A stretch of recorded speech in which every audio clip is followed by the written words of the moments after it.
theme song for the Gear Podcast. Welcome to the Gear Podcast, ladies and gentlemen. My name's Troy Nababan. I'm Leon Todd, or also known on this podcast as Uncle Leon. Troy, how was your week, mate? You're back playing at the Dockers again. They didn't do too well. Let's not talk about that, hey. But yeah, I was up there on the stadium. It was the Anzac Day tribute too, so that was cool. The Len Hall game. Had to play a little bit of. Oh, you probably don't know this actually. I didn't tell you. I had to start the gig with. I was only 19. Really? I'd like just play the little riffy part. And then that transitioned into We'll Rock You, so that was quite Gotcha. Oh, that's a nice little touch, isn't it? But then, did you watch the start of the game, like the start of the game at all? You were gigging? I was gigging, but I watched, on KO they have the minis, so bit of Rory Lobb. Yeah, well, that was funny because I started I did my bit, did the We'll Rock You thing.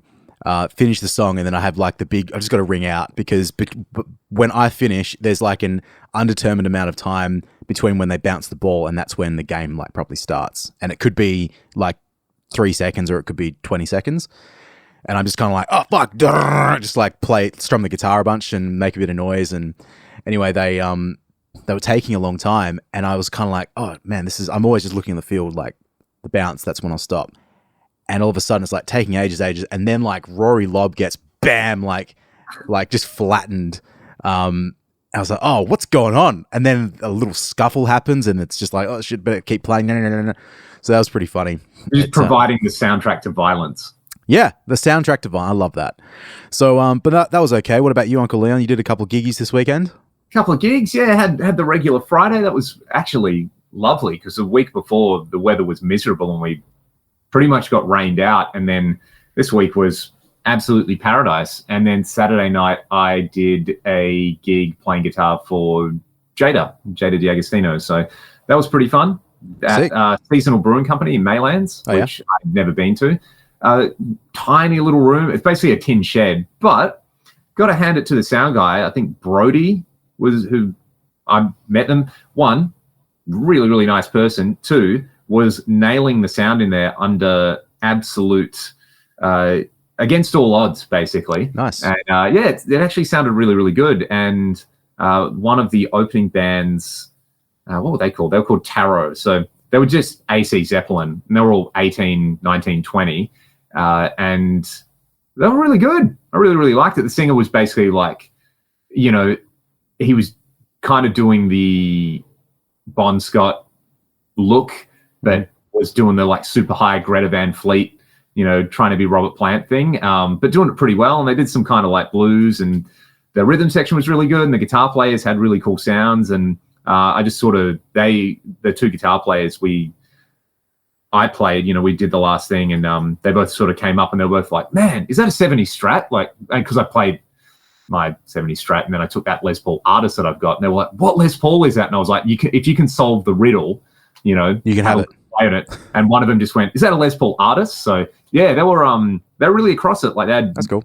They had their sounds worked out. And one guy, I was saying to him, I was like, it sounds like you're doing the like Scott Holiday Rival Sons thing with like the different fuzzes. And he sort of flipped out. I was like, oh my God, they're my favorite band. And I was like, by the way, what is that? And he was like, bro, Tone Bender. Like that's all you need to know. Yep. And I was like, there you go, that's perfect. And it turns out that the Riley, the guitar player, Cam used to teach him drums many years ago. There you go. And then he saw the light. Switched to guitar. Exactly. So yeah, that was a pretty fun gig. Had a good time at that. And Jada's great because she has so many friends and family who come out and they get super into it. And the band was really, really good. And it was and I just vegetated on Sunday. Got what new gear arrived over the last couple of days? I showed you the other Crowther thing, which I've done a video for, should be out in the next week. But we can talk about that at a later time because this is the segue, Troy. It's coming on. That was something that I expected to be really cool, and it was. But, you suggested maybe this week we should talk about pieces of gear we expected to be awesome that were actually kind of not awesome, like gear disappointments. Yeah, I think gear disappointments, and I've had a lot of them. I've bought a lot of gear over the years that I thought would change my life, change my playing. And then after having them for approximately like 10 minutes, I'm just kind of left a bit bewildered as to what I'm supposed to do and why I've just wasted several $100s. The absolute first one that came to mind when discussing this, I think this is the best jumping off point that we can come up with, was a little piece of gear by a little brand called Carvin and a little unit called the Quad X. The mighty all the tubes Quad X. It's a piece of gear I've done a demo video with. Do you still have it? It has shuffled on to other locales, but yeah. So let's just talk a little bit about this. And a long time ago, hey. The what, sorry? You owned one a long time ago, hey. I bought one in 2018. It was either, no, sorry, not 18, 2008. Wow. It was either 2007 or 2008, but I think it was 2008. So yeah, it's been a minute, and I had it for about 12 months, and then I shipped it on as well. So we should explain for the people at home what it is, and also what it is to us as well, because I've got a very distinct memory of how this piece of gear came into my brain. So do you want to just describe what it is really quick? So it's a guitar preamp, I think early 90s, I want to say 92, and manufactured by Carvin. And I mean, it's kind of infamous for having a ridiculous number of preamp tubes in it. So it kind of looks a little bit like a boogie style layout where there's multiple channels, there's a lot of knobs, there's a lot of effects loops and graphic EQ on the back. There's a graphic EQ. There's, like speaker emulated outputs on it. Or probably recording emulated outputs, they would have called it. So there's a lot of different things going on. And on paper, it looks like it should be the most amazing thing ever because, again, loads of tubes, loads of cascading gain stages, different EQ options. Like, this should be super versatile. I think there's, I want to say at least 9 tubes in it. I think it's 9, 9. 2 rack space unit. And, again, it's got that early 90s. I think for me, it's sort of like there's a little bit of an uncanny valley thing with the way it looks, where it sort of looks like a boogie if you squint or you take your glasses off, but then you get up close and you're like, okay, this is interesting. But on paper, it looks like it should just be the most amazing thing ever. And in 2008, what did we have? We couldn't go on YouTube and watch detailed videos about these things. We just had to read about them. And let's just pause there for a second on it because let me jump in because I said, I remember this unit. We must have been playing together at the time. And so I was all about ADA MP1s. That's all I cared about in the world, rack gear. And then you had one as well, which is probably how we became friends. And while we're here still, whatever that is, 15, 16 years later. But I remember you came and you showed me, or you sent me a link. You're like, man, check this out. This is like the greatest thing of all time. It's got like... I'm to blame is what you say. Yeah, absolutely. Because it was, 3 channels or whatever.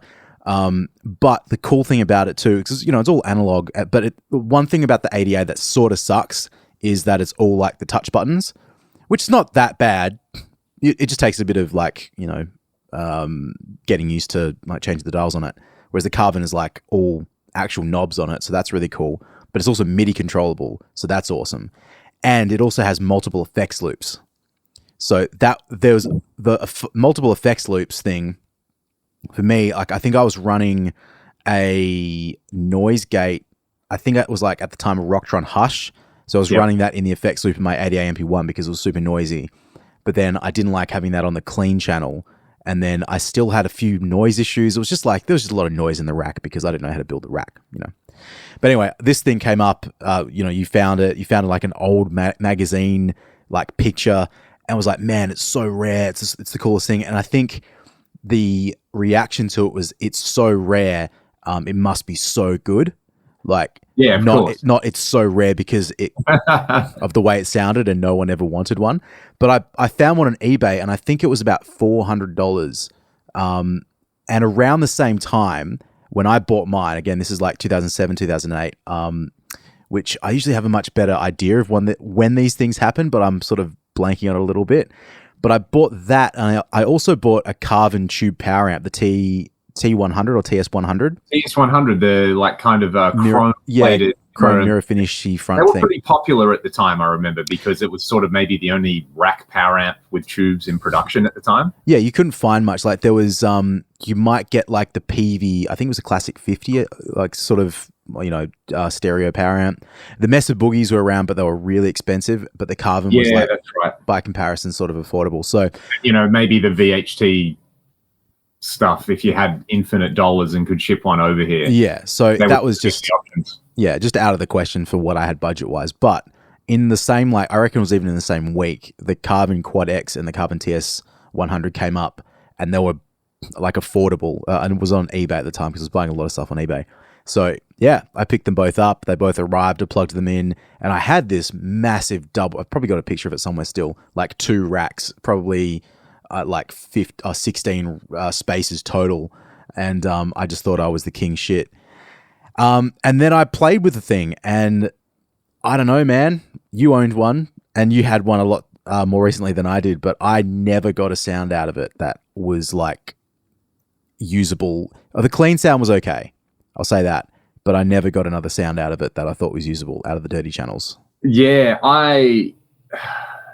it's such a great example of on paper versus actual experience where, I've got a Boogie Studio preamp, which kind of does some similar stuff. It was those things were basically designed for the time to be a solution to, the idea of like, you need a good clean and dirty sound in a rack doing a session. So loads of people use them, similar to, I guess, the Soldano X88 and the CAE stuff. They existed for a very specific reason, and those units, we're talking mid to late 80s. And the studio preamp, it's essentially just it's like the missing link between the Mark IIc and the initial Mark III. So it sort of like sits in, kind of has a little foot in both worlds. Very easy to use, a knob for every function, button to change channels. You can turn the fat switch on and off, and maybe a bright switch. I should look because it's right there. Bright, fat, and then lead, and and you can foot switch it, and there's a bright switch. So it's pretty written in my yearbook. Bright, fat. Yeah, exactly. All my report cards. Go on. Bowl with the ball, mate. Yeah, that's true. Yeah, you got to put that on your CV as well. My LinkedIn. Maybe we should try and find that photo for the official Gear Podcast profile. Let's not do that. It's out there, ladies and gentlemen. So anyway, the studio preamp is amazing. It's a great sounding preamp. It's in my list of favorite guitar preamps ever. And the Quad X tries, but it just kind of doesn't nail any of the things it set out to do. It's a little bit confusing the way some things are laid out. There's something called a cloaking. Yeah, that's right. In there, which you'd think it'd be, it's a noise gate. No, it's some other thing.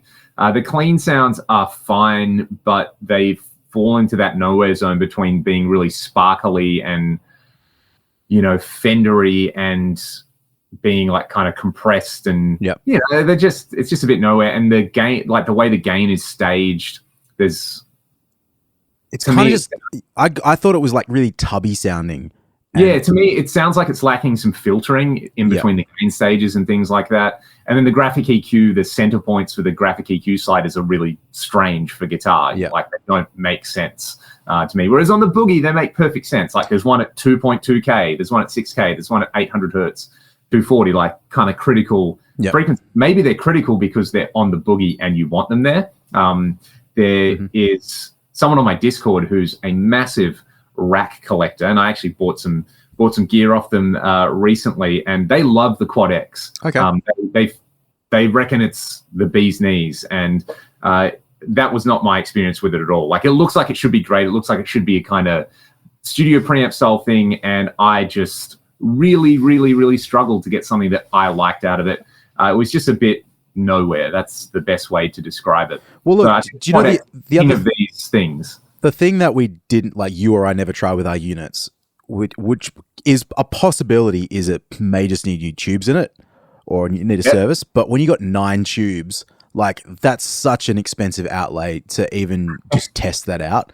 Like, I mean, found rolling preamp tubes as well is pretty marginal. I mean, there could be a dead one, like it, not that it's like good or like different types, but just like maybe there was a busted tube in it out of 1 of 9, but that's a possibility. But I sort of doubt it. It doesn't really feel like it would be like that. But anyway, yeah, it just I think given the level of complexity with it, you don't get the payoff of like, oh wow, it's super versatile. It's just kind of super complex and it's got a few sounds, rather than being the be all and end all of preamp. So I think the Quad X is right near the top of the list. Just quickly on that, like the way that I really wanted to run that, and this was back in the day. So because in my opinion, and still in my opinion, racks are so cool because the idea that you can have like all of your sounds and it's on one button and you're not tap dancing with pedals. Exactly. Like to have things controlled via MIDI and all that, it's really clever and really useful. So what I wanted to do was, and I spent a long time trying to work on this at the time, a lot of like diagrams, but I wanted to be able to use the clean channel of the Carvin and the dirty channels from the ADA MP1 because I never really got a clean sound out of my ADAs that I liked, which also speaks to what I thought was a clean sound 15 years ago. Because there's another piece of gear I'll talk about later, which in retrospect, I was the problem. The gear wasn't the problem. But I think this is a good example where it's like, the Carvin, I got a clean out of it that I was cool with, dirty sound out of the ADAs, but I couldn't work out a way of integrating the two pieces of gear together so that I could say, like, plug my guitar into something and then run the effects loops in a way that would allow me to switch between all the gear, which was one really just funny thing when the Synergy came out, because that's exactly what I wanted to be able to do, again, 15 years ago with all these old rack pieces, and I just couldn't do it. Or at least I couldn't do it. Maybe someone else could if they knew what they were doing. But yeah, it's just kind of funny how it's all developed like that. Yeah, exactly. Again, solution to a problem. They did it. They nailed it. Stephen Fryette, again, massive kudos. Stephen Fryette is kind of like the spirit animal. Did he do that bit? He might not have. I thought he just did the Preamp section. I don't want to give him. Oh, did he? Okay. Yeah, I think Synergy is a lot of people. Okay. I think that's what they did. That it's like, because even the Synergy, the main part is Bruce Egnater, right? Like the main part. Right. The switching part, they're both kind of awesome. Yeah, they're all like, it's a bunch of smart people doing a bunch of smart stuff. So, didn't mean to like just sneak in another little cheeky Synergy, blowy just then, but unfortunately it comes up quite a bit because it's cool company and cool gear. Because we like rack gear, and it's rack gear that works good. Yeah, I mean. The funny thing is now, just to finish off, it's like I say, oh, it'd be amazing to have a piece of rack gear that held your sounds in it and changed with MIDI. It's like, well, that's basically your Fractal, and that's or that's any piece of gear now. That's your Line 6 Helix or your Kemper or whatever. So it's here. It's pretty easy. So yep, it does the trick. I'm going to go way back and tie something into last week's podcast because we're talking about the history of digital modeling. And I'm going to say the Line 6 tone port, because when I was 13, 14, however old I was when I got that, the idea of having a box that you can just plug your guitar into, it connects to your computer, and you get guitar sounds into the computer. I mean, we take that for granted now, right? It's just like, you buy a Focusrite Scarlett for $50 on Gumtree and it works. Yep. This is probably a case where my computer specs weren't up to snuff with it, but that was it was actually something I got for Christmas, so I was super excited. So this ties into I remember plugging it in and didn't really sound good, and it was super noisy, and it was glitchy, and it would continuously crash, and it was the first thing of its kind, but that was sort of like up there with getting a toy without the batteries for Christmas. I remember being disappointed by that. Looking back, almost definitely me, and almost definitely the other gear there, but that's sort of an early formative experience of, it's more about, I was super excited, and in my head, I knew exactly what I was going to do with it, and then I wasn't able to do that, so I was kind of salty about it. Yep, fair enough. Put you off Line 6 for a period of time. But I mean, like, people. That's like that era of digital technology was pretty not impressive. And trying to connect that to your computer, where you'd have issues with latency, issues with conversion. There's a lot of the fact that anything happened at all to make, like, even put it on the market is kind of, with hindsight, is kind of surprising. So good on them for trying. But yeah, I remember, like, same as you, I saw them in the guitar magazines and wish I could pick one up, and yeah, didn't ever really, I was never able to afford it. But then, I don't know, when you see them disappear after a couple of years, it's like, maybe this just doesn't have the staying power. Yeah, exactly. What about you? Is there like an amp or a pedal or something like that you've bought? Yeah.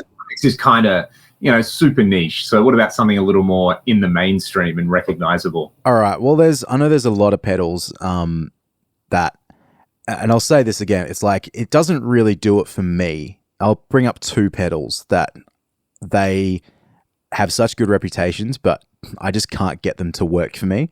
And probably the first one I'll mention is just, I don't really think I can get a sound out of a Rat pedal that I like. Okay, I'm kind of with you there. So I think I mentioned this a few weeks ago, but like I've tried so many times, and I've tried it with different amps. I've tried it in front of clean amps. I've tried it in front of dirty amps, but the character of distortion is just not really what I like, and I can almost say that's the case with a lot of just pure distortion pedals, not overdrive pedals, but like something that says distortion on it. Just the fizziness, and I don't know. Like for me, the Rat, it has this like plastickiness about it that I can never really gel with, and it's sort of like, maybe it's the way that I attack the guitar, because I do get a similar sound in some other amps and through other pedals, but maybe it's emphasized with that pedal. I'm not really sure. But yeah, I just can't really get it to work. If I try and run it like full out with gain, it's too fizzy. If I try and back it off a little bit, it just doesn't seem saturated enough. I just can never find that balance. And the filter as well, like, the more you turn it up, the duller it gets, and that's cool. But it's like, I just can't get that spot ever to work for me. Yeah, you can't find a spot on it. Yeah, it's really weird. But like, what's your experience with the Rats? Pretty similar. I mean, Rat into a kind of dirty Marshall is, I've heard lots of people use that sound. Or Nuno, that's a sound, uses a Rat pedal. So curious to know how he uses it. That was kind of my, I'd stayed away from it for a long time. And then I've played a few like things that are meant to be based on a Rat that don't actually really sound like them. Mm-hmm. But then Crazy Tube Circuits came out with a pedal recently called the Motherload, where it can be a Rat or a Big Muff, but then there's a button which lets you share the tone stacks between them. Oh, okay. That's pretty cool, because I really like the Big Muff thing in front of a dirty amp. It's like instant doom. And, we've used that sound a lot recording stuff as a layering, thickening agent. As your kind of main sound, yeah, it's cool if you want to sound like Sleep or something like that. But we really like it as you have your doubled guitar sounds, and maybe you kind of chuck a few octaves in there or something with a really dirty Big Muff. If you take the Rat style distortion but the Muff tone stack, that's a really cool variation on that. So yeah, I really like that pedal, because you can have the kind of Rat clipping circuit, but you can have the Big Muff tone stack and the filter control on there as well. So you sort of set up your Muff to be pretty harsh, and then you just nudge it back. So yeah, that's cool. I feel like I can wrap my head around it. Another one, I mean, the what is it, the DoD 250? That's another type of distortion pedal that people really, really like. That, I mean, my only association with it is Yngwie, and it's been using it as a boost in front of Marshalls. And it's like, if you go Strat, I've got the YJM 308, and then into like a, just our Marshall it's a bit of a thing. Like it just smears everything out, and Yngwie's got really low output pickups, so it kind of needs that little boost. Yeah, it kind of needs that extra little kick. So, and in his case, it's probably like the reason he uses 50-watt Marshalls, like they were cheap and available. So yeah, it's a circuit I've never really had the requisite context in front of me to have to understand. Yeah, well, like, so I've got. I actually traded an empty cabinet, like I think it was a 2x12 cabinet, like originally like maybe a bass cabinet, and I never put speakers in it. I just got it for free. I traded it to someone pretty much at the start of COVID, just by coincidence. And for this Rat pedal. So it's like a whatever it is, like a newish sort of Rat. I've got that. Right. I had Ryan's Rat for a while, which actually if he ever needs that back, he got stolen out of my car like 10 years ago or 12 years ago. Remember that? Yeah. Like Ryan had this Rat pedal, and it was like an older one, and it just, on my pedal board got stolen in my car with a bunch of other stuff. See you later. And at that time I was like, it was okay, but didn't really love it. But then I had Johnny C, Anarchy Audio, build me this dual pedal. So it was a Rat on one side and an OCD on the other. And the Rat had a few mods done to it as well. So that was really cool. But I just always preferred the OCD side. Like that to me was more of the distortion sound that I like, or the overdrive sound. So yeah, it's just it's never really happened for me. I do bring it out as well in sessions. Like I'll run that in front of amps to like a few different types of amps and cabinets and try and get a sound. But it just doesn't. I don't know. For what I like, it is not the one. So yeah, there's so many. Like I mentioned this the other week. Like I watched that big long JHS video where he talks about the history of the Rats and he's playing all these different variations and stuff. And it's like the way he uses it is cool, and the way a lot of people use it is cool. Just will never be for me, unfortunately. Yeah, it's a bit like the MXR Distortion Plus. I know they're kind of similar. I think the DOD 250 and the Distortion Plus are really similar. But, growing up, Randy Rhoads used the Distortion Plus. Obviously, I'm going to love this pedal. It's not for me. Like it's a really interesting sound running it into a Marshall, and, kind of makes sense when you listen, especially to like the live tribute album, which I really like Randy's sound on that. I'm not as big a fan as the recorded stuff, but it's something that you think is going to be awesome, and then you try it and you're like, oh, that's it. Yeah. And I'll add one more pedal, like different sort of pedal, but I'll put it in the same category because, there's a lot of pedals, there's a lot of pieces of gear that sort of fall into this for me, where someone I really admire uses it and I have to go out and get it and try it out, because that's the missing link of why my guitar sound isn't all it could be. And so the BB Pre, the exotic BB Pre. That's a universally beloved thing, right? Yeah. I had one in 2011, and I had it for about 6 months. And I remember getting it and thinking like, great. Like I'd started to play, like I'd sort of moved away from the rack stuff as well, and I started to play a few more amps and stuff. And yeah, just finally, this is the thing, because Andy Timmons loves this pedal. There you go. And and I think Paul Gilbert was using like all of those pedals as well, so it was just sort of like so popular. And then got it, plugged it in, like, yeah, here it comes, everybody. I'm about to be the best guitar player in the world. And yeah, it just didn't. I was just like, oh, okay, it's just a bit whatever. It didn't sound terrible. It just didn't sound like it was just a fucking like overdrive pedal. That's the thing. He's using it to like add just a little bit to an already existing pretty great sound. Yeah, I just didn't know what it was supposed to do. Like that was, and I think to roll right back, it's operator error. And now, because I have the RC boost, and I've had that now for, I think I actually got that last Easter, so I've had it for about 12 months. And that thing's awesome. And they're like, same family of pedals, I guess, a little bit different. I think it's the amount of gain in it is a little bit different. But I found ways to use the RC boost that I love, like love. Like in front of your deluxe, it sounds fucking awesome. As a boost, it sounds awesome. To have the 2 EQs on it as well, you can get a little bit more versatile with it. But it's also like the style of music that I play now, or the style of guitar sounds that I like playing through is so different that I can make it work for me. So yeah, the BB Pre, at the time, I thought it was this like, this is, my search is over. I've got this pedal and that's it. Like I don't need anything else because I've finally got this style of boost. And it was just like, okay. And that was also sort of the era of like peak boutique, where you'd read about Analog Man or Exotic or, any of these kind of brands, like Keeley. Yep. It was so hard to find. You couldn't really just go out and try it at a music store. So you'd read some forum posts about someone who's like, you know what, I use this one thing that's the reason I bought a Keeley compressor, which is a great pedal and I really liked. But, I read that someone used it.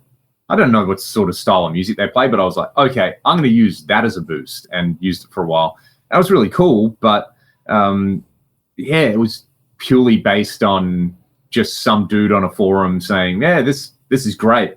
And lots of other people kind of parroting that, which you still get. There's still that effect out there with gear. I think now you can just listen to clips really easily and be like, no, actually, that really doesn't sound like it's for me. So, yeah, that's interesting. I'm trying to think of specific pedals that I've had where I thought I would absolutely love it and use it all the time, but I just didn't.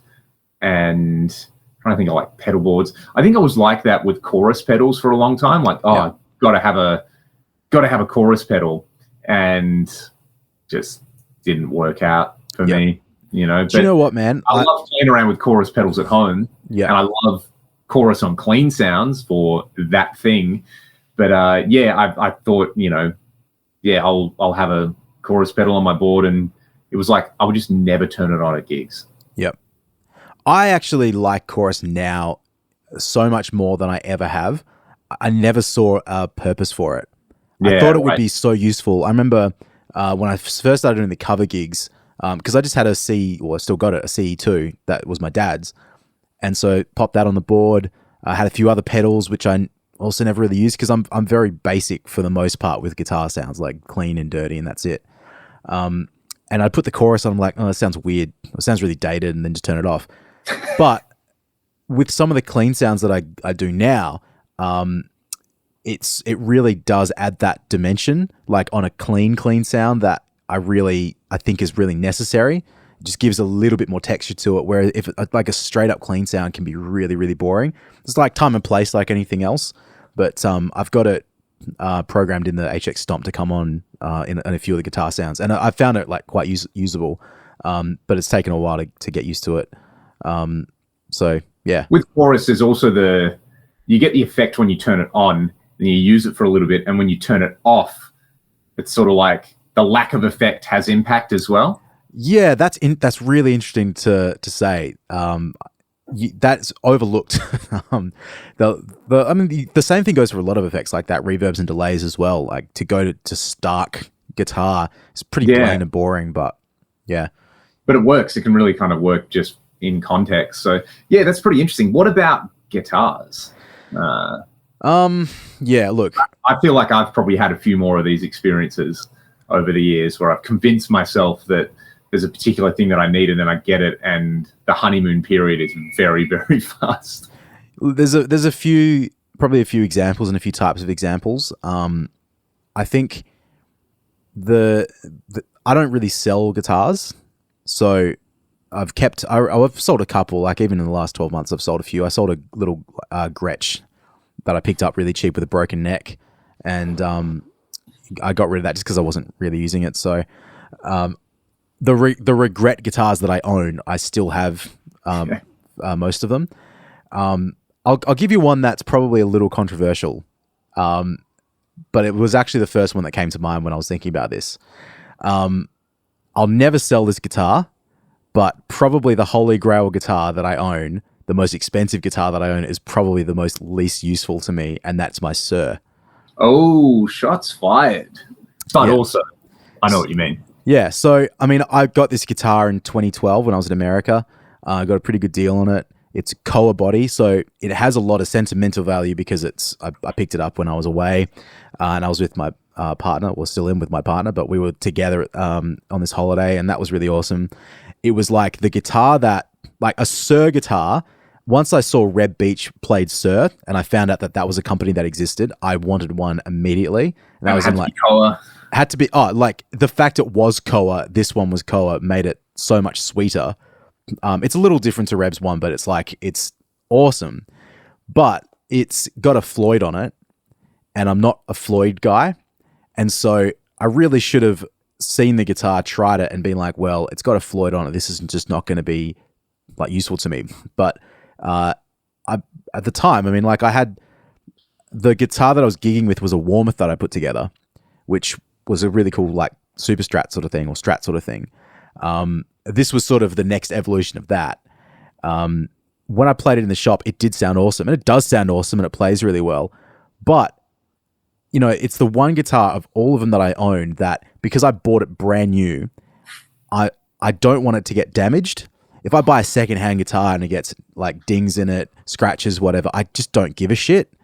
But this one, like, I took a chip out of the back of it after having it for maybe a year, and it hurts me so much to know that this one little gouge is taken out of it. And what it does is it actually stops me from taking it to gigs, because I don't want the guitar to get damaged. Like, stolen, obviously I don't want it to get stolen, but I don't want it to get damaged. But there's a couple of other things about the guitar that, since I've had it, really bother me. So firstly, with the Floyd, it's blocked now, but I do so many gigs in different tunings where it's like, you know, if I'm doing a session, it's probably going to be in E standard. If I do a gig with you, it might be in E flat.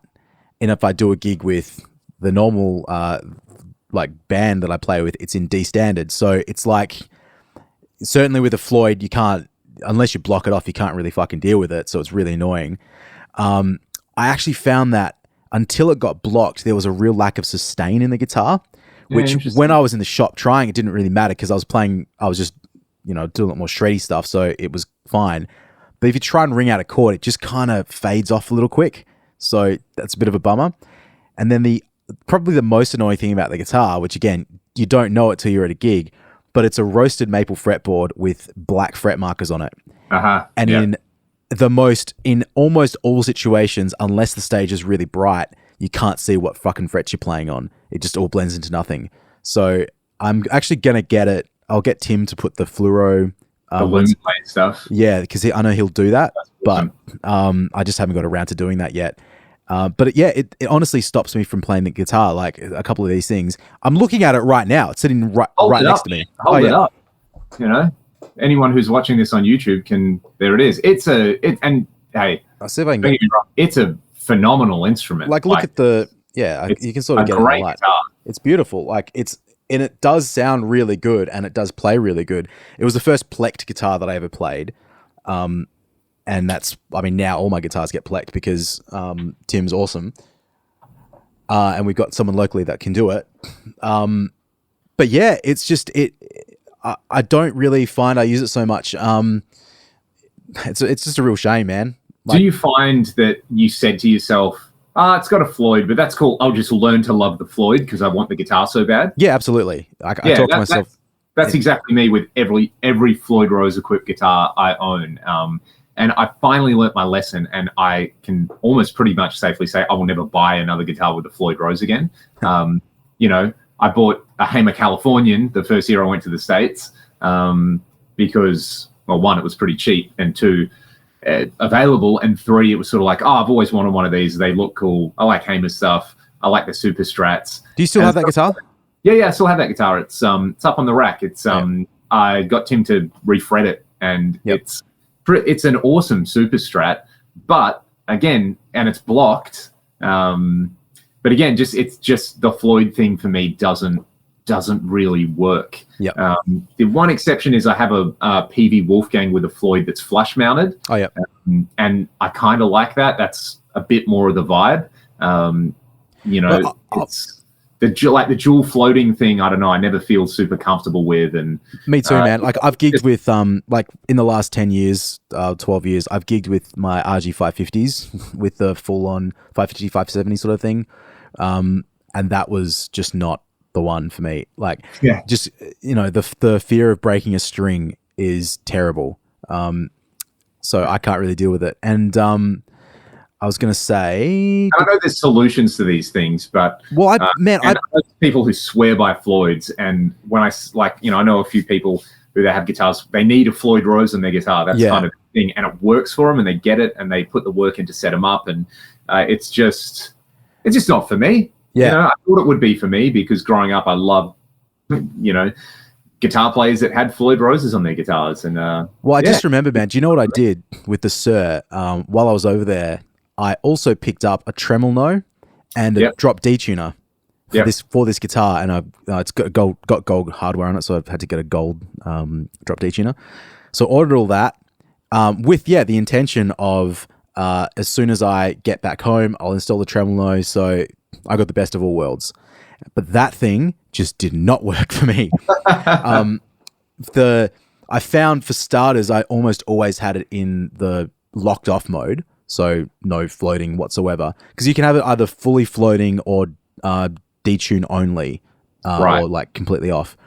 But it just continually slipped when it was in the in the locked mode. So I ended up just removing that and putting Tim just blocked it off for me, and it's at least been usable in that respect. But fuck, man, I just hate changing strings on a floor. It's such a pain in the ass. And yeah, it's a shame. I said I'll never sell this guitar because it's got so much sentimentality to me. But it's it just remains in the studio. I pick it up, like like often, like not never, but it's just sort of not a gigging guitar, and that's unfortunately where most of my money needs to go if I'm going to buy a guitar. Yeah. I think for me, it's I bought a Hamer Chaparral in 2010 maybe, and that was it had this wicked paint job on it, like fighter pilot paint job, and it was a Hamer and it was a Super Strat, and I got so psyched about it that I was like, this is it, this is me, this is going to be my gigging guitar. Yep. Look how cool it looks. And again, just another one where it's a set neck and it's it's got all this cool stuff. It had the boomerang inlays on there, which I love. Hum single. This is going to be so versatile. I did one of the worst gigs of my life on that guitar. From the gig was bad, and from the I sucked angle as well, where it was just really difficult to play. Was it you strung it up really heavy, or just no? It was like the setup was decent on it, and like everything was fine on it. It was just playing it standing up did not work for me. Right.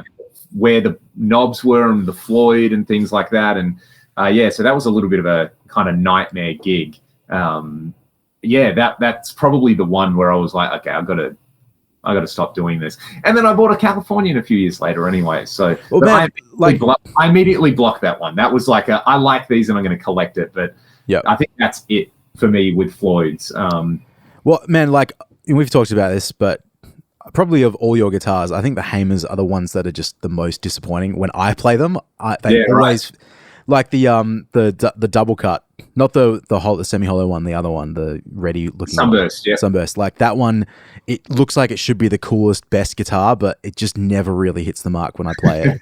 It's the okayest. Like it's the okayest high-end guitar ever. Yeah, because it is a high-end guitar and it feels really good and it sounds really good.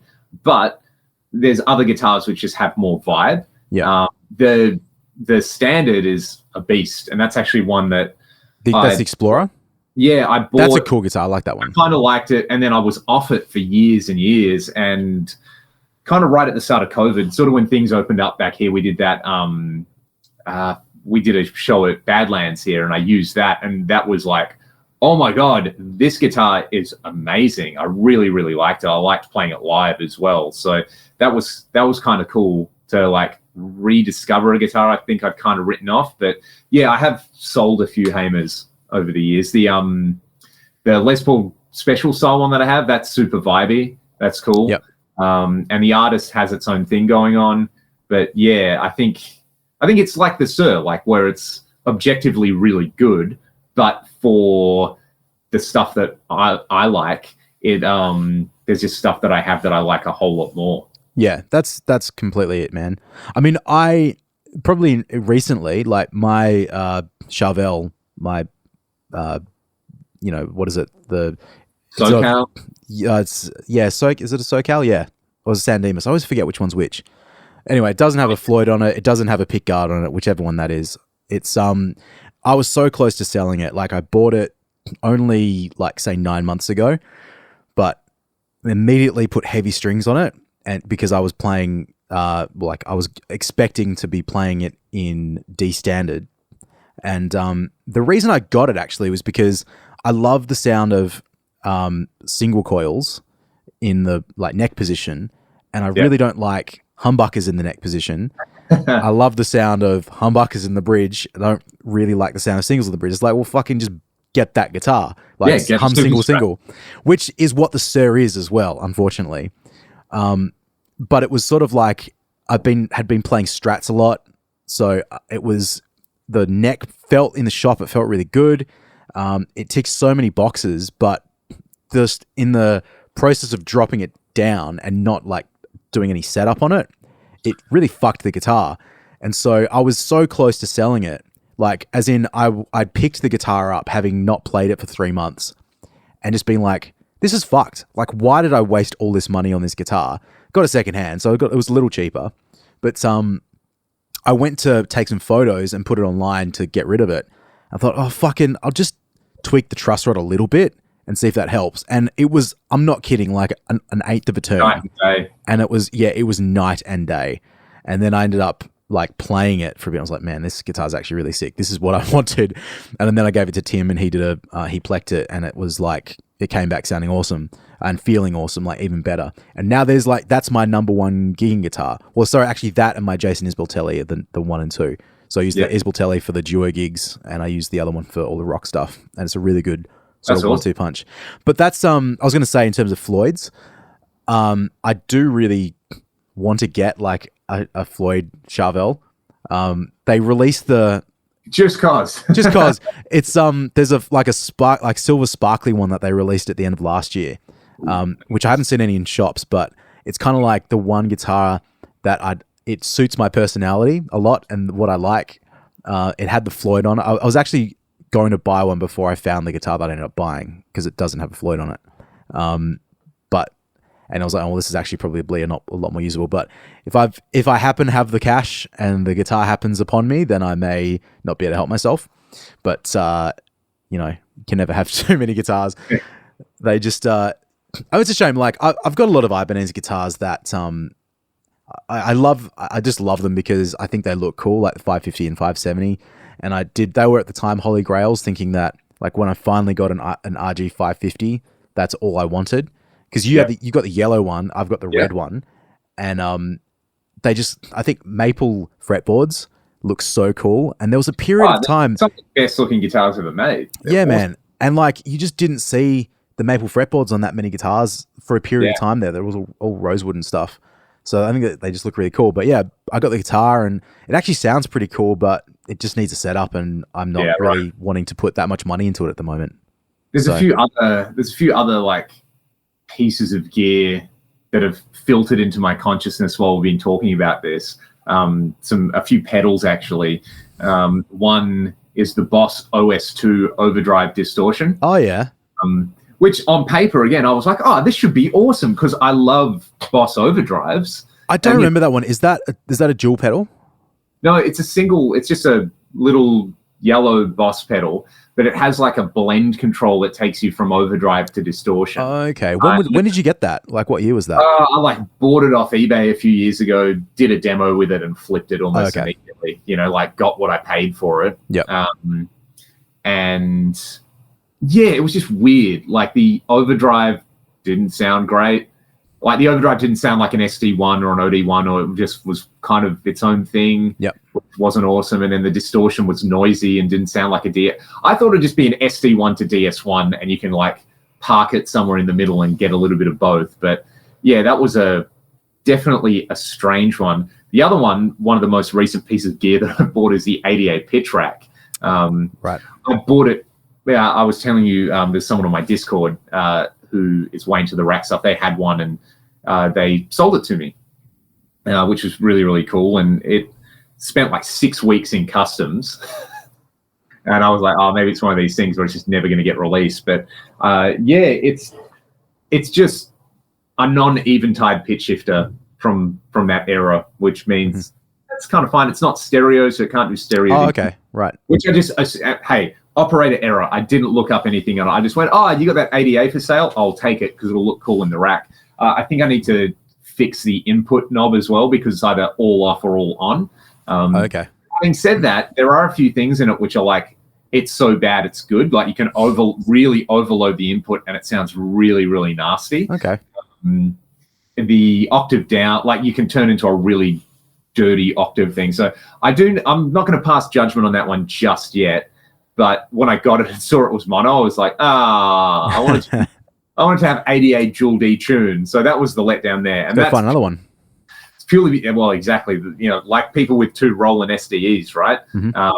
You know, it's a lot of rack space for a stereo delay. But yeah, that one, I'm going to look at this rack because there might be a few other things in there, which were, you know what? Another one, the Kitty Hawk Quattro. Oh, yeah. It was good, but I expected it to be great. Because, you know, again, Red Beach used one for a while, but, you know, those interviews came out later where he was like, yeah, we used to call that the Shitty Hawk because they just work immediately. And he's like, and I went back to using Marshalls anyway, so whatever. So, yeah, that was one where, you know, look, there's the PD Rockmaster, there's the Kitty Hawk Quattro, and there is the Lee Jackson GP100, GP1000, whatever it is.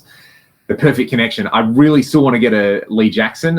One of the mods on my Discord got a GP recently, and I was like, bro, if you don't like it, I will buy it off you, like no matter what. I just want to try one. I want to have it in the rack. So yeah, that definitely kind of comes to mind where, you know, again, it's in that sort of nowhere land where it's not a super hot rodded Marshall thing. It's not like a Mesa thing. I don't know. It's you can definitely get some cool sounds out of it. The other one is, and look, I haven't tried the real thing, but I remember not long after I got an AX8, I went, this is it. I'm going to use the Bogner Fish model. Oh, yeah.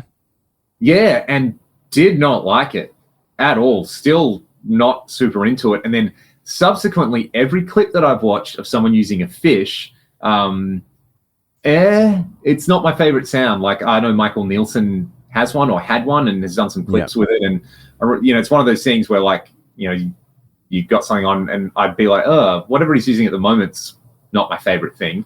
And he'd flick to like the Soldano X88 or any other preamp and I'd be like, yeah, that sounds sick. So yeah, that's one that I haven't had hands on with. Another one would be it's in the Synergy stuff. I didn't love the Friedman modules. I thought they would be the bee's knees.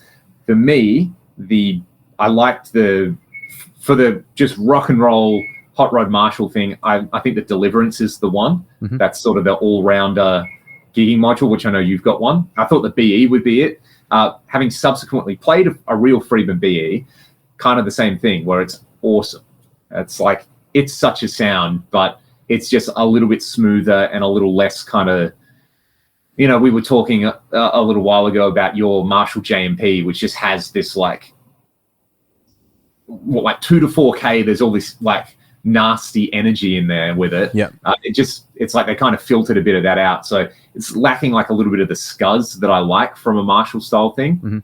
It's the straight up Synergy Brick 800 module I liked a lot more for it. So yeah, not that it's bad. It's just not for me. And I think it's actually a sound a lot of people would love.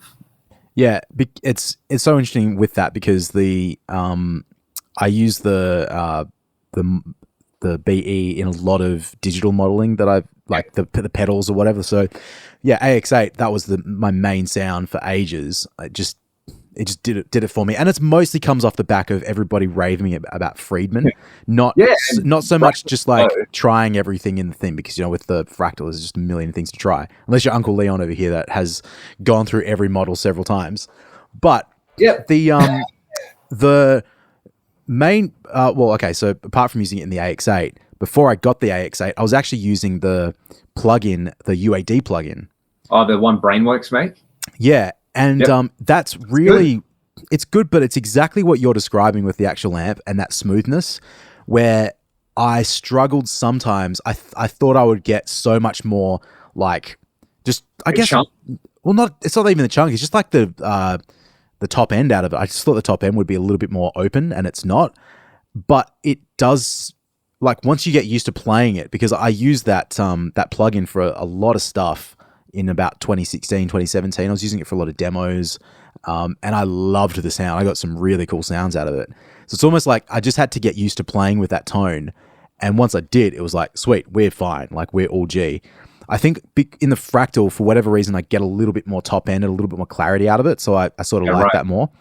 I remember watching a video with Dave actually from that, or back then, when he talks about, it might have just been when the plugin had just come out.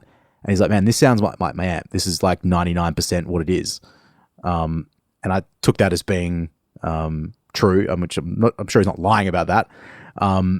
So yeah, I mean, that's just how it's voiced, and that's completely fine. I still would like one of those amps. I'd really like to have a play with one, because actually, when it really came onto my radar was I think Mastodon were using them for a while. Yes. Yeah. And, I mean, Bill had a signature. Oh yeah, he does. Yeah. You know, and I think it was on Once More Around the Sun, like maybe that album.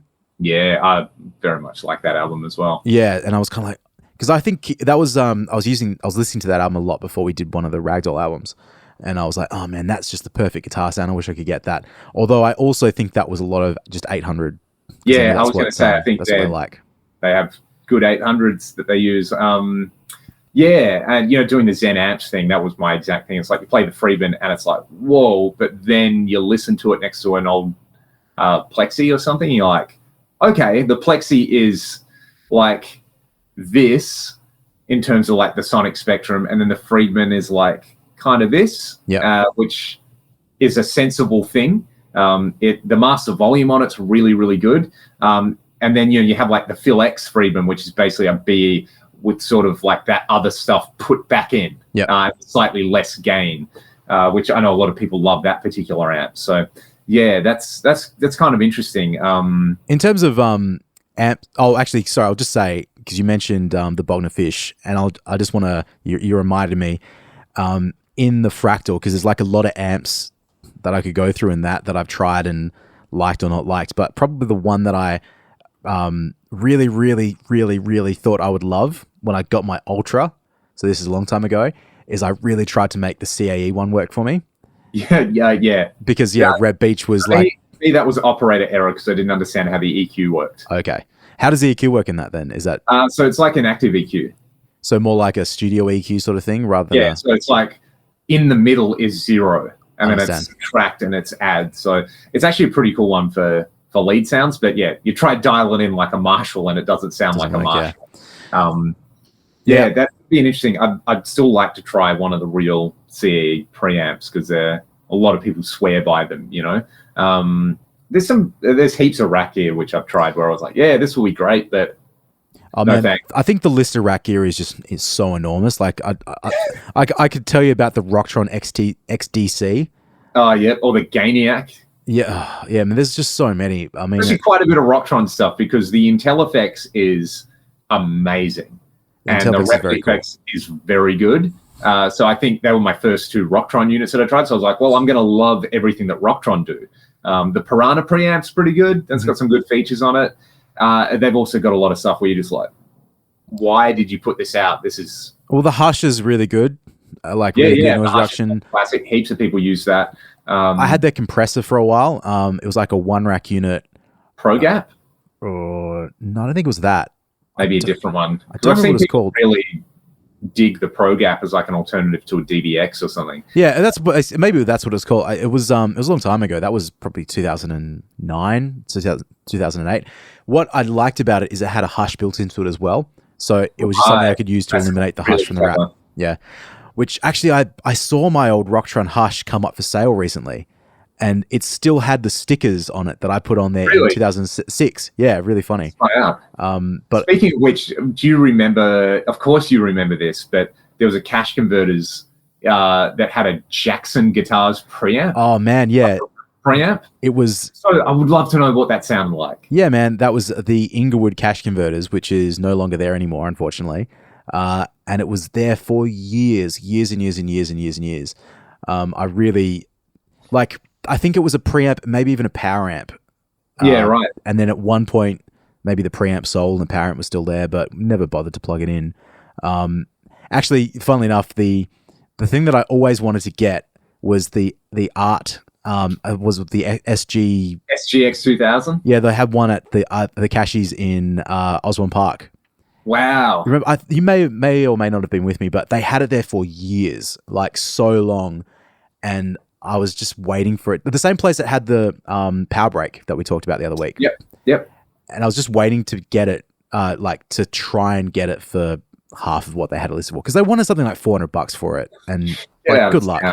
So, but I thought, maybe $150. I could probably part with it for for that, which is why I've still got this real soft spot for the art units, because I think they just look so cool. They're They so are like the best so looking units. yeah, it's so They're of great. its time. But yeah, The, do you still have those? I've got the power plant. Yeah, that's actually the only one that I've tried. And again, the okayest preamp ever. It's a solid state preamp, and you can kind of like, you use it as a glorified distortion pedal into something, you can kind of get like a dime bag sort of sound out of it, which is pretty fun. That sort of stuff, often if you explore the extremes, you can get some cool stuff out of that. So like the HM2, like the Metal Zone, like the Valve States, you know, they can be set up to do some pretty extreme stuff, which is pretty appropriate. There's actually, I don't know if you've watched it yet, but there's a Plague Side Studios video on the original Valve States. I saw it come up. I didn't watch it. 45, 50 minutes, but he goes through all the bands that use them and like pulls the sounds and goes into like speaker choice and mic choice. And that's cool. Really impressive. Like some of the Chuck Schuldiner tone recreations are just spot on. It's like listening to the record. And you sort of hear it and you're like, actually, yeah, that's a pretty cool, unique sound. Yep. So that's, for anybody listening at home, that's a really, really good one. The other one that I will throw out, the last one, is the Marshall TSL 100. Actually an amp that when I started playing guitar, my dad bought one from a literal fire sale. Like Cosmic had a fire. That's right, I remember that. Damage. So he picked up a TSL 100 pretty cheap. And, you know, because it was a 3-channel Marshall and I didn't know any better, it was like I would play through that amp all the time. And then when I started doing gear demo videos, I pulled it out. And I was like, the TSL, you know, I've gigged a DSL for ages. Surely I'm going to love this. And again, I have pulled it out multiple times. Like I do this yearly where I'm like, okay, every time I do this, I kind of get disappointed by it. It doesn't live up to my expectations of it. I try everything. I try different speakers, different guitars, boost, extreme EQ settings. I just don't love that amp. That is it. Like I love the JCM 2000 DSL, one of the best amps Marshall ever made. The TSL, for me, I don't get on with it. It's a massive disappointment. What is it about that amp that you don't? What's so different about the DSL? Because I've never really tried them back to back. Yeah, to me, you know that like just playing a proper Marshall, Troy, you know, like playing a good old Plexi or a JMP or a 2203 or something, a good one.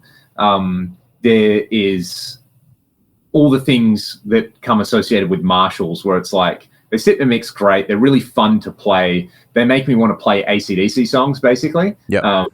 There's this like real immediate attack. You plug a Les Paul in and it's a thing. You plug a Strat in and it makes you want to be Richie Blackmore. It's totally a vibe thing for me. Like that's pretty much it. Like, do I want to play AC/DC on a Les Paul and do I want to play Rainbow songs on a Strat? And I don't get that from the TSL. I just don't get that vibe at all. Right. The clean channel is okay and kind of Fendery. Not a bad clean channel by any measure. The crunch channel again is like okay, but it's just like a little the attack softer or something like that. And then the lead channel has a lot of gain, but maybe not the right amount of filtering. So yeah, and then like finally trying a JVM properly, like the 410, that's what I wanted the TSL to be, because that thing on the dirty channels can do the like high gain 5150 kind of thing. Yep. It's really chunky. It feels really, really good. The Satriani version has like a JCM 800 style crunch channel. So yeah, it's, you know, I feel like the DSL just has like, it's just got enough there for you to get the right sounds, but not too much, whereas the TSL almost has like too many options on it. Yeah, I was going to say another amp, which I've tried a few times, but I think you have more experience with this, the Nomad, the Boogie. Oh, yeah. I guess we've sort of mentioned that before, but it should be awesome, but it just doesn't really sound the way I want an amp to sound. So that Formula preamp was a bit like that as well, where it suffered from basically not being a Mark Series design. Had its own thing going on. I didn't love it. Is that what because they made the F50s and stuff, right? Yeah, it might be the similar sort of generation of those like F50 Nomad. Because I know some people that like froth those. like that's their sound. You know what I mean? Like they love Yeah, it. yeah. Yeah, I don't really know how the Nomad fits into all that in the hierarchy of messes. I just know that I really struggle with it, but it's kind of like anything now because I got rid of that amp in I think 2018. So what I know now and how I would dial in an amp is it could just be operator error, but the heaviness of it made it really unattractive to move around. Yeah, I mean the thing is like I don't think I've sold that many amps. I've been like trying to think about that even over the course of the conversation because I got rid of that. I got rid of my 900, but the 900 was never really, I wouldn't say it was anything that I expected it would. Like, there's nothing about it that was like, oh, this is going to change my life, apart from the fact it was a valve head and I really wanted to have a valve like head. The Nomad I thought would solve some problems because it was a more, well, yeah, funnily enough, I thought it was a more portable amp, but it just wasn't because of the weight. Yeah. And then I had an AVT as well, but I don't want to put that at AVT 100 because I don't want to put that in the category because that was you don't come in with big expectations. Well, what are you when you're 16, man, and you need an amp? Like there's same as like my Zoom 606. Like it was the coolest thing in the world when I was 15. Still, like the 707 I had, like that made me want to keep playing guitars. So even though objectively it might not be great, it fulfilled its purpose. So I think across like all of this, there's clearly a few things which are like, they are difficult to use. Some which aren't. It's a case of wrong place, wrong time. A few which are operator error, and a few which are just like, they're not really. You're just kind of. You don't really know what you want. You think you want something, but then luckily you try the thing and you figure out it's like, it's not a Rat, or it's not a Dodd 250, or it's not a Marshall TSL. I should actually just try something totally different because this idea that I have in my head of like my favorite player uses it, or it's super versatile, or I can solve all these problems in my rig. I think the biggest one for me is, this will let me do so much more stuff. This piece of gear will let me switch between all these sounds, and then I need 3 sounds, and that's it, man. I mean, like I'll add one more thing into this conversation. I'm almost every time I just decide to upgrade something like a guitar, like I'm going to put new pickups in this, or I'm going to change the the hardware on it. Okay, it's like the difference it actually makes is really not worth the amount of time I spend thinking about it and obsessing about it. Like my Les Paul has had a lot of upgrades over the sort of almost 10 years I've had it, like new bridge, new pickups selector switch, new machine heads, as well as being refretted and nut and all that sort of stuff changed. Now, like refretting it made a huge difference. But it's like when I put a new bridge on it because the bridge that was on there had a bit of a dip in it. Right. Like because it got a bit bashed up. A little bit busted. Yeah, so it needed to be replaced because of the damage it had to it. But I put like a Tone Pros one on there. I can't tell you it sounds any fucking different. Like it's just, it needed to be replaced because, and the same as a pickup selector, it needed to be replaced because it was broken. But I put a Tone Pros bridge and tailpiece on my Les Paul because I got sick of them falling off when I changed the strings. Well, there you go. That solves a problem. That's literally it. It's not like, it sounds so much better. It's just like, well, that's convenient. I'll do that. Same as locking tuners for me. I just like them. The convenience of them is good, yeah. But then it's like, when I was having issues with the Sir and the Sustain, I thought maybe I'll get one of those big block things and that'll change my life. And I thought about it, but it just seemed like such a ball ache to take the whole Floyd apart just to put the thing on. And like, I just didn't want to deal with... Actually, the biggest turnoff was it, like trying to intonate the Floyd. After disassembling it, felt like it was going to be too much of a pain in the ass, so I just didn't worry about it. And blocking it sort of saved it. I mean, I told you the tremolo and the drop D tuner, like the tremolo just didn't hold, and the drop D tuner got in the way a little bit, and so I was like, "Fuck this! I'm just going to take it off." But I've changed pickups in guitars so much. My Warmoth Strat has had so many different pickups in it, singles in it, and it's like it just sounds different. Like I think I get suckered into this idea of I'll get this pickup and then fix the guitar. Yeah, but it's almost like there's like a puzzle with one missing piece, and then that's all that you need to fit in there. And it's like when I mix songs sometimes, I'll like slap a compressor on or an EQ, and like everything kind of just gets to that place where it all works and it does the thing that I want it to sound like. But I haven't really had that same experience with guitar, because you're playing, like as you're playing it, you can alter the way you attack the guitar, or the way you phrase something. Like there's so many other components.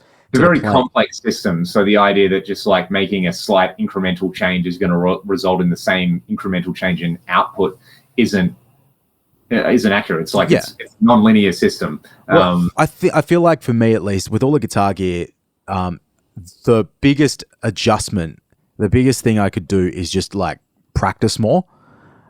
But that's really guitar. Remember when we were doing that session where my Les Paul wouldn't hold tune? Oh yeah. And then I just checked the intonation a couple of weeks later, and I was like, I've never intoned this guitar. And then I did it, and it stays in tune better. Man, that was the song we had to drop in every 8 bars, I think. Yeah, break it every 8 bars. Yep. This guitar sounded awesome. I also remember I think we tracked 10 rhythm tracks on that song, because that was what I was doing. I thought that was what you were supposed to do. Anytime if I ever go back to any point in my life and think, this is what I was supposed to do, it's always the wrong thing. But it was like stereo pair of the Les Pauls through like one amp, probably through a different amp, and then we maybe use some different guitars as well. What guitar didn't we use a lot? Like Jeff Beck Strat, bro. Was that what it was? Yep, that's on Breaku. Jeff Beck Strat and the Jet City, and then it was Les Paul and DSL, or the other way around. Didn't you have a Warmoth guitar with a rosewood neck? Yep. Did we use? I feel like we used that a lot on that album. Did we? I can't really remember. No, I thought we did, because we tried a lot of guitars, and that was like a pretty like thick sounding. Or maybe it wasn't. It was it had Fralins in it. It was a really thick sounding Strat. Yeah. Anyway, the body for that has become the body for my YJM. Oh, okay, right. So I saw the neck and the electronics somewhere. I should put them in something. Troy, mate, I'm feeling another parts caster coming up.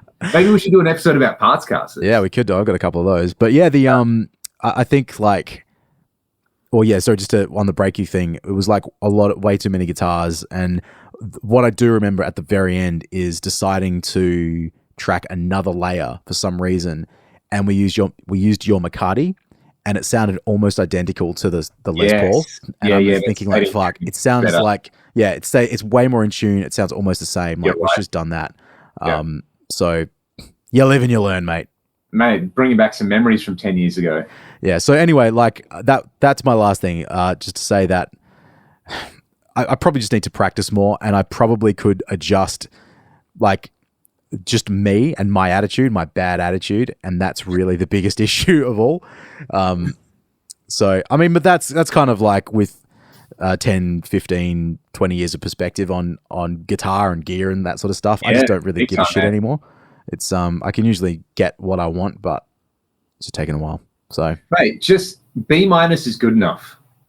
Mate, I'm going to at least shoot for a B. Not a B+, just a B. Yep. Shoot for a B, but if you get a B-, well, you're still passed. Mum's still going to be happy with a B-. Exactly. And at the end of the day, that's all that matters, mate. Alrighty. I think that is us for today. Troy, any closing words for the wonderful people of the internet? Oh, mate, I just can't wait for all of the complaints from Leon's YouTube channel about spamming, uploading a bunch of episodes at once. Like it's the biggest problem. So I thought I would just be able to have them unlisted and then make them live, and that would be fine. And they wouldn't all. That was the plan, and then it must have pushed it to everybody's feed. So anyone on YouTube who complained that I uploaded 9 or 10 videos at once, you can stick it, because it's all free content and you don't have to watch it. And if you want to unsubscribe, that's totally fine. It's not an airport. You don't have to announce your departure. I get that would be super annoying. I would probably unsubscribe to me if I did that as well. But at the same time, just hang in there, because it'll only be 1 a week from now on. And again, if you don't like it, you can just shuffle on by. If you do like it, though, be sure to tell somebody about it, because for everybody who's been tuning in, we've been loving doing these, and we're loving the feedback. Write to us on Instagram if you have questions for next week as well. Yeah, did we have any questions? Did you see any questions in the last week? I don't think I didn't. Not look that I on the can studio? remember. There were a few people, because I uploaded the podcast to YouTube, who weren't aware of the podcast, who were really digging it. So shout out to everybody who's checked it out. And hopefully this screen capture that I've made, Troy, will work, and I can upload the video for this episode as Bloody well. ripper dipper, mate. You can see where we're recording from. I mean, you've seen Leon's background for 5 years now, so you kind of know what that is. You can see the rear of my studio, which is a little bit messy. The orange cab in the background there. Mostly centered, though. That's okay. Mostly centered. It's looking pretty good, mate. Alrighty. Hopefully we can do this every week. Good on you, mate. All right. Well, I'll see you then, eh? Peace out, Peace everyone. out. Bye.